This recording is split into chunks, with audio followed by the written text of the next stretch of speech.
नमस्कार दोस्तों, मैं नितेंद्र राजपूत स्वागत करता हूं आपका हमारे YouTube चैनल स्पोकन इंग्लिश 365 पर। आज हम लेकर आए हैं कुछ वर्ड्स जो अक्सर हमें कंफ्यूज करते हैं।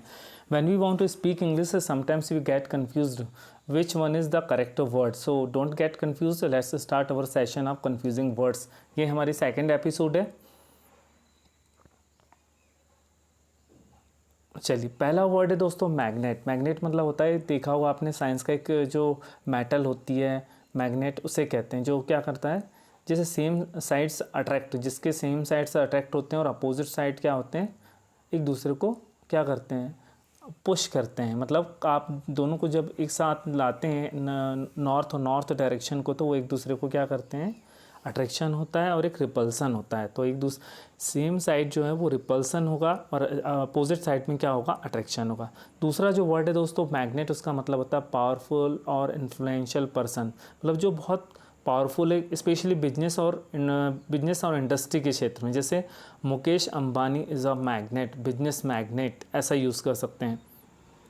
सेकेंड वर्ड है दोस्तों अपैथी। अपैथी मतलब होता है, पैथी का अर्थ समझिए। पैथी वर्ड का मतलब होता है इंग्लिश में फीलिंग। कहीं पे भी पैथी वर्ड आए तो समझ जाइए कि this word is associated with the feeling. ठीक है, अपैथी मतलब मतलब होता है नो, पैथी मतलब फीलिंग। यदि किसी चीज़ के प्रति फीलिंग ना हो, लैक नो फीलिंग, तो उसे अपैथी कहते हैं। जैसे some students show apathy towards English, जैसे कुछ बच्चों को इंग्लिश के प्रति कुछ फीलिंग ही नहीं रहती, कोई इंटरेस्ट नहीं रहता, तो उसे हम इंग्लिश में अपैथी कहेंगे। एंटीपैथी मतलब होता है पैथी के खिलाफ, मतलब नफरत। Some politicians arouse antipathy between the Hindu and the Muslim to gain political mileage. कुछ पॉलिटिशियंस क्या होते हैं कि हिंदू और मुस्लिम के बीच में जो घृणा होती है, एंटीपैथी, उसको जगाते हैं ताकि दोनों कम्युनिटी आपस में लड़े और जिसका फ़ायदा उन्हें हो जाता है। तो इस तरह से आप एंटीपैथी का यूज़ कर सकते हैं।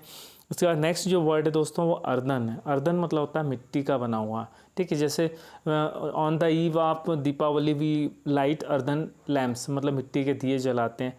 और अर्थली मतलब होता है आकाश से रिलेटेड। ठीक है, जैसे कोई अप्सरा आ रही तो बोलेंगे she is earthly being. Earthly मतलब होता है पर्टेनिंग टू द अर्थ, जो अर्थ से जुड़ा हुआ है।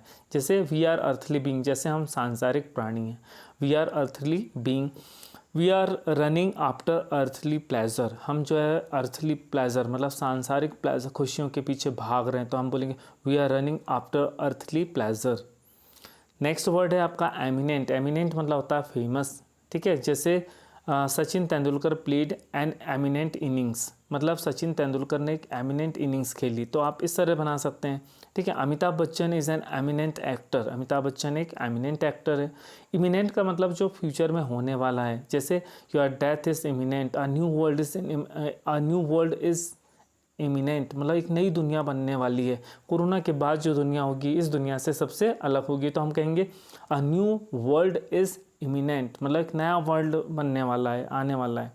नेक्स्ट वर्ड है आपका डिफरेंस और डिफरेंस। डिफरेंस का मतलब पहले वाला जो DIFF वाला डिफरेंस, उसका मतलब होता है मतभेद होना। There is no difference between us या अमंग अस, ऐसा लगा सकते हैं। सेकेंड वाले डिफरेंस का मतलब होता है रिस्पेक्ट, इज्जत। Students should pay difference to teachers, जो स्टूडेंट होते हैं उन्हें टीचर्स को डिफरेंस देना चाहिए, मतलब रिस्पेक्ट देना चाहिए।